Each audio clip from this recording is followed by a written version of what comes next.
Hello दोस्तों, कैसे आप लोग? आई होप कि अच्छे होंगे।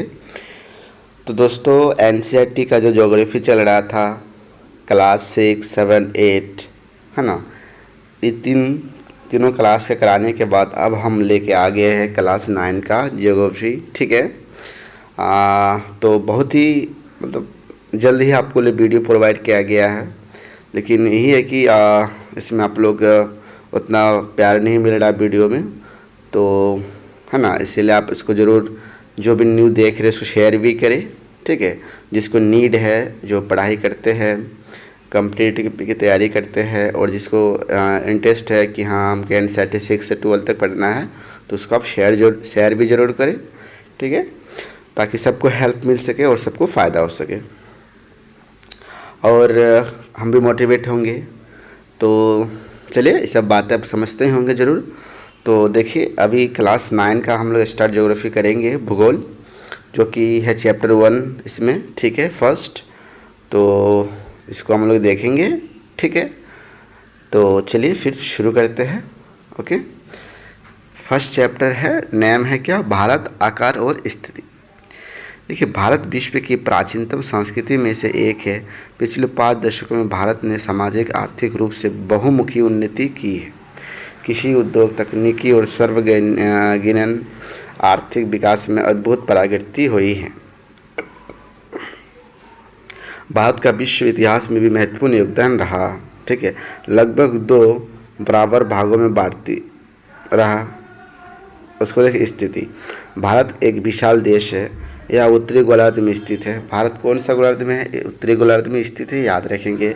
और इसका मुख्य भाग क्या है? 8 डिग्री 4 उत्तर से 37 डिग्री 6 उत्तर अक्षांश तथा 68 डिग्री 7 पूर्व से 97 डिग्री 25 पूर्व देशांतर तक है। ये भी इम्पोर्टेंट है, आप यार रिमेंबर रखोगे, कई एग्जाम में आ भी चुका है। ठीक है। तो क्या है कि 8 डिग्री 4 उत्तर से 37 डिग्री उत्तर अक्षांश तक, है ना, और 68 डिग्री 7 पूर्व से 97 डिग्री 25 पूर्व देशांतर तक। अब कर्क रेखा देखें, 23 डिग्री 30 उत्तर में देश को लगभग 2 बराबर भागों में बांटती है। मुख्य भूभाग के दक्षिणी पूर्व में अंडमान और निकोबार द्वीप समूह बंगाल के खाड़ी में तथा दक्षिणी पश्चिम में लक्षद्वीप समूह अरब सागर में स्थित है। ये बात आप समझे होंगे क्या है। मुख्य भूभाग के दक्षिणी पूर्व में क्या है? अंडमान और निकोबार द्वीप समूह है दक्षिणी पूर्व में, जो कि समूह बंगाल की खाड़ी में है। तो दक्षिण पश्चिम में लक्षद्वीप द्वीप समूह अरब सागर में स्थित है। अपनी एटलस की सहायता से इन द्वीप समूह का विस्तार ज्ञात करो। तो सारी बातें अब जो भी किए सब इम्पोर्टेंट आप याद रखेंगे। ओके। अब देखो, ये क्या है, क्या आप जानते हैं भारतीय संघ राज्य का सबसे दक्षिणी बिंदु, जो इंदिरा बिंदु कहा जाता है, सन 2004 में सुनामी लहर के कारण समुद्र में जलमग्न हो गया था। देखिए क्या है, भारतीय संघ राज्य का सबसे दक्षिणी बिंदु, जो किसे क्या कहता है, इसको दक्षिणी, उत्तर ऊपर हो गया, नीचे दक्षिणी बिंदु को क्या कहते हैं? इंदिरा बिंदु कहते हैं, जो 2004 में सुनामी की लहर से कारण जलमग्न हो गया था। अब हम लोग देखेंगे आकार। भारत के भूभाग का कुल क्षेत्रफल का लगभग 32.8 लाख वर्ग किलोमीटर है ना। तो भारत का क्षेत्रफल विश्व के कुल क्षेत्रफल, भारत का क्षेत्रफल क्या था? भारत का क्षेत्रफल विश्व के कुल भौगोलिक क्षेत्रफल का 2.4% है। ये भी याद रखेंगे, है ना। अब देखिए, चित्र 1.1 से स्पष्ट है कि भारत विश्व का 7वां बड़ा देश है। चलिए, इससे पहले हम लोग देख लीजिए क्या है 1.1, भारत और विश्व। आप देख सकते हैं दक्षिण अमेरिका, उत्तरी अमेरिका, अफ्रीका। अब कितना महाद्वीप है पढ़े होंगे। एशिया कितना द्वीप था? एशिया, यूरोप, ये सब 7 द्वीप है, अब देख सकते हो। तो द्वीप हो गया। तो इसमें क्या है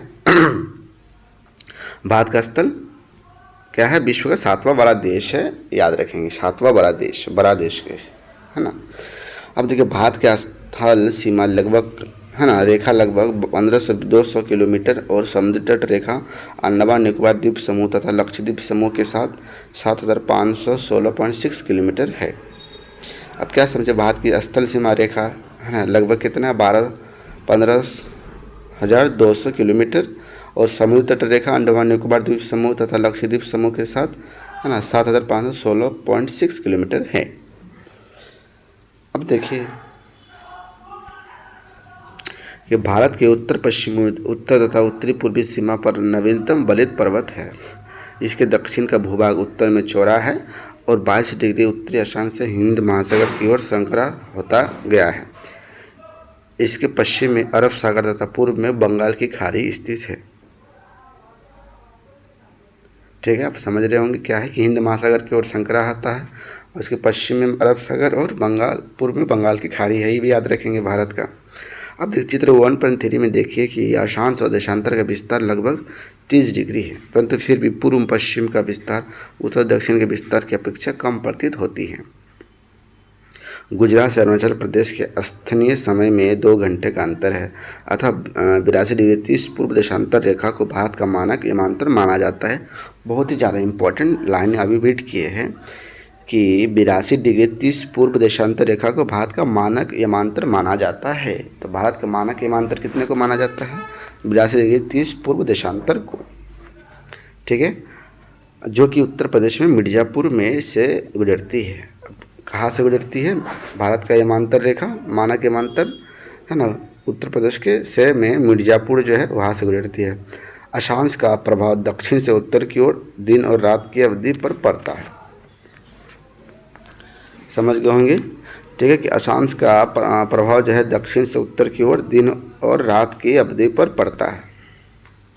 चलिए उसके बाद देखिए यहाँ क्या है, भारत तथा विश्व। अब भारत तथा विश्व क्या है देख लेंगे।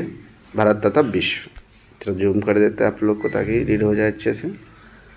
चलिए, भारत तथा विश्व क्या? भारतीय भूखंड एशिया महाद्वीप के पूर्व और पश्चिम के मध्य में स्थित है। अब भारतीय भूखंड जो एशिया महाद्वीप के कहाँ स्थित है? पूर्व और पश्चिम के मध्य में, याद रखेंगे, पूर्व और पश्चिम के मध्य में स्थित है। अब देखिए, भारतीय भूभाग एशिया महाद्वीप का दक्षिणी विस्तार है। हिंद महासागर जो कि पश्चिमी यूरोप देश और पूर्वी एशिया देशों को मिलाता है, भारत को केंद्र स्थिति प्रदान करता है। देखिए, दक्षिण का पठार हिंद महासागर में शीर्षवत फैला हुआ है और पश्चिम एशिया, अफ्रीका और यूरोप के देशों के साथ पूर्वी एशिया के देशों से भी पूर्वी तट के माध्यम से निकटतम संबंध बनाए हुए हैं। हिंद महासागर में किसी भी देश की तटीय सीमा भारत जैसी नहीं है। भारत की इसी महत्वपूर्ण स्थिति के कारण एक महासागर का नाम इसके नाम पर रखा गया है। ठीक है, अब देखिए, आप जानते हैं सन 1869 में सुएज नहर के खुलने से भारत और यूरोप के बीच दूरी 7000 किलोमीटर कम हो गई है। अब याद रखेंगे कि सन 1869 में सुएज नहर के खुलने से भारत और यूरोप के बीच की दूरी कितना हो गया। अब सुएज नहर जो है कब खुला गया? 1869 में सुएज नहर के खुला, याद रखेंगे आप, 1869। अभी क्या है, यूनाइटेड चित्र क्या, विश्व के 7 बड़े देश देख सकते हो आप। ठीक है, सबसे बड़ा देश है रूस, फिर क्या कनाडा है। ठीक है, उसके बाद ठीक है, तब देख रहे होंगे कि यहाँ पे जो है ना विश्व के 7 बड़े देशों के ये दिखाया गया है। इसमें पहला है रूस, कनाडा, फिर है संयुक्त राज्य अमेरिका, चीन, ब्राज़ील, ऑस्ट्रेलिया, भारत। भारत किसमें 7वां देश है, सबसे बड़ा, पहला है रूस। ये बात आप याद रखेंगे। ओके, चलो अब देखते हैं हम लोग कि भारत का मानचित्र किसका दिया हुआ आखिरकार। ये है भारत विस्तार एवं मानक रेखा। ये सब रेखा समझ सकते हैं, मानक रेखा वगैरह कौन सा कहा ये हुआ है। आप पहले तो यहाँ देखिए, ऊपर से नीचे आ जाओ, आएंगे 37 डिग्री ऊपर है 6 और 8 डिग्री 4 यहाँ है ना, 68 डिग्री 7 जो कि लेफ्ट में है और राइट में 97 डिग्री 25, ये आप याद रखोगे। ठीक है, ये भी इम्पोर्टेंट है। और इसमें हम देख सकते हो जो सब देश है, और इसका नीचे बंगाल की खाड़ी, इधर हो गया अरब सागर है ना, ये सब याद रखोगे, और ऊपर हो गया हिमालय वगैरह। चलो तो चलिए फिर आगे देखते हैं। और ये क्या है, भारत का अंतर्राष्ट्रीय व्यापार मार्ग देख सकते हैं आप, जहाँ से व्यापार होता है, अंतर्राष्ट्रीय व्यापार मार्ग। तो देखिए, बहुत ही है क्रिटिकल जाल है, तो आप इसको नहीं भी पढ़ेंगे चल जाएगा। अब देखिए, यहाँ तक हम लोग कहाँ तक पहले रीड किए थे, यहाँ पे लाइनिंग जो था यहाँ तक है ना।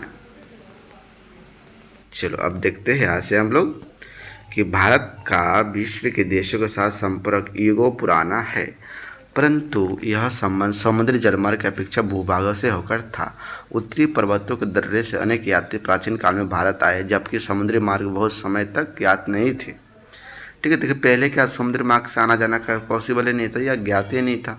ठीक है, अब देखो फिर इन मार्गों से प्राचीन समय से विचारों और वस्तुओं का आदान प्रदान होता रहा। भारत का पश्चिम, मध्य और पूर्वी एशिया तथा दक्षिणी एशिया के पड़ोसी देशों के साथ एक अद्भुत संपर्क रहा। इसी प्रकार उपनिवेश है ना वादों के विचार, रामायण तथा पंचतंत्र की कहानियाँ भारतीय अंक एवं दशमलव प्रणाली आदि संसार के विभिन्न भागों तक पहुँच सके। मसाले, मलमल आदि कपड़े तथा व्यापार के अन्य सामान भारत से विभिन्न देशों को ले जाए जाते थे। इसके विपरीत यूनानी स्थापत्य कला तथा पश्चिमी एशिया की वास्तुकला के प्रत्येक मीनारों तथा गुंबदों का प्रभाव हमारे देश के विभिन्न भागों में देखा गया। ठीक है, अब देखिए ज्ञात करने वाला कुछ है नहीं। अब देखिए भारत की भूमि की सीमाएं, अब देखिए भारत के पड़ोसी देश यहाँ से रीड करना है। ठीक है, अब देखिए भारत का दक्षिण एशिया में एक महत्वपूर्ण स्थान है। कौन सा? दक्षिण एशिया में, याद रखेंगे क्या? दक्षिण, भारत का दक्षिण एशिया में। भारत में 28 राज्य और 8 केंद्र शासित क्षेत्र है। ठीक है, अब देखो ये न्यू अपडेट है। अब ठीक है, कोई दिक्कत नहीं, न्यू है। अब याद रखेंगे 28 राज्य और 8 है ना जो है केंद्र शासित है। अब देखिए भारत की भूमि की सीमाएं उत्तर पश्चिम में पाकिस्तान और अफगानिस्तान के साथ, उत्तर में चीन, नेपाल और भूटान के साथ तथा पूर्व में म्यांमार और बांग्लादेश के साथ लगती है। देखिए अब ये इम्पोर्टेंट है कि उत्तर पश्चिम में क्या पाकिस्तान है ना, उत्तर पश्चिम में पाकिस्तान, अफगानिस्तान के साथ दोनों उत्तर पश्चिम में ही है, और उत्तर में चीन के साथ, नेपाल और भूटान के साथ तथा देखिए उत्तर में क्या चीन, नेपाल और भूटान हो गया तथा पूर्व में म्यांमार और बांग्लादेश हो गया। ठीक है, आप याद रखेंगे। अब इसके पहले देख लेते क्या आप जानते हैं 1947 से पूर्व भारत में 2 प्रकार के राज्य थे, प्रांत और रियासत। वायसराय द्वारा नियुक्त अंग्रेजी अधिकारी प्रांतों पर शासन करते थे और रियासतों का शासन स्थानीय शासकों द्वारा पैतृकता के आधार पर अंग्रेजी शासकों के पूर्वसत्ता मानक सोच से किया जाता था। आप समझ गए होंगे 1947 से पूर्व क्या था, 2 प्रकार के राज्य होते थे, जैसे अभी एक राज्य है। अब देखो भारत और पड़ोसी देश को अब थोड़ा समझ सकते हैं। इधर देखेंगे कि पहला क्या है, ऊपर में चीन, अब देख पा रहे होंगे चीन हो गया। उसके बाद फिर इधर देखेंगे भूटान है ना, नेपाल, बांग्लादेश, म्यांमार इधर हो गया। म्यांमार की तरफ पूर्व के इधर था, याद रखोगे आप। और पाकिस्तान उत्तर है ना, अफगानिस्तान क्या था उत्तर और पश्चिम। चलो ठीक है, अब देख ले होंगे। श्रीलंका नीचे है, भारत और पड़ोसी देश आप देख चुके हैं। उसके बाद हम लोग देखते हैं, चलिए यहाँ तक हम लोग रीड कर चुके थे। म्यांमार के साथ है। अब देख दक्षिण में समुद्र पार हमारे पड़ोसी 2 द्वीप समूह राष्ट्र श्रीलंका और मालदीव है। तो दक्षिण में जो है समुद्री पार हमारे पड़ोसी 2 द्वीप समूह राष्ट्र द्वीप में स्थित है, क्या क्या? श्रीलंका और मालदीव है। भारत और श्रीलंका के बीच में छोटा समुद्र रास्ता पाक जल संधि तथा मन्नार की खाड़ी है। अब ये भी याद रखेंगे, भारत और श्रीलंका के बीच में क्या है, छोटा समुद्र रास्ता जो कि पाक जल संधि तथा मन्नार की खाड़ी, 2 रास्ता है, पाक जल संधि और मन्नार की खाड़ी, अभी याद रखेंगे आप। अब देखिए मालदीव, लक्षद्वीप है ना समूह के दक्षिण में स्थित है। अब मालदीव लक्षद्वीप समूह के कहाँ पे है, दक्षिण में स्थित है। अपने पड़ोसी देशों के साथ भारत के भौगोलिक और ऐतिहासिक संबंध बहुत अच्छे रहे हैं। अपनी एटलस में एशिया के मानचित्र में देखा कि भारत कैसे अलग दिखाई देता है। तो एटलस समझ रहे हैं ना आप, जो बुक में एक तरह का देखे हैं जो आप इसका जो नक्शा है उसी में। अब देखिए क्या आप जानते हैं स्कूल भवन एवं पोर्टल है, एक पोर्टल है स्कूल भुवन, एक पोर्टल है जो देश के प्राकृतिक संसाधनों, पर्यावरण और सतत विकास में उनकी भूमिका के बारे में छात्रों के बीच जागरूकता लाने के लिए मानचित्र आधारित शिक्षा प्रदान करता है। ये एनसीईआरटी पाठ्यक्रम के आधार पर भुवन एनसीईआरटी इसरो की एक पहल है। आप माध्यमिक स्तर से संबंधित भारत के विभिन्न मानचित्रों को देख सकते हैं। तो आप मानचित्रों को अगर स्पेशल देखना चाहते हो तो इसमें आप लॉग इन कर सकते हो। देखिए चलो यही पे चैप्टर, छोटा चैप्टर था है ना, क्लास 9 का जो भूगोल का चैप्टर 1 है, बहुत ही छोटा चैप्टर है। तो है ना यही पे एंड होता है और इसका अभ्यास क्वेश्चन आप देख सकते हो। ठीक है, क्या कर्क रेखा किस राज्य से नहीं गुजरती है? भारत का सबसे पूर्वी देशांतर क्या था? पूर्वी आपको बताए थे ना, पूर्वी क्या था? 80 डिग्री 8 ऐसे कुछ था ना, डी, हाँ चलो डी नंबर। अब देखिए उत्तराखंड, उत्तर प्रदेश, बिहार, पश्चिम बंगाल, सिक्किम की सीमा किस देश को छूती है? आप विश्व अवकाश में आप यदि कवारवती जाना चाहते हैं तो किस केंद्र शासित क्षेत्र में जाएंगे? तो इस तरह से क्वेश्चन को आप देख सकते हैं। और यह मानचित्र कौशल है, ठीक है, परियोजना कार्य आप देख सकते हैं। चलिए पूरा बुक रीडिंग हो गया है, देखते हैं चलो कि यहाँ पे कुछ छूटा तो नहीं है। वैसे छूटना नहीं चाहिए, ठीक है, सारा प्रॉपरली करा दिया गया है। चैप्टर ऑलरेडी छोटा ही था, ठीक है। चलिए ठीक है, तो यहाँ पे चैप्टर 1 एंडिंग होता ख़त्म होता है और जल्दी ही चैप्टर 2 हम लोग लेके आएंगे। तो आप लोग बने रहे इस चैनल पे। चलिए मिलते हैं।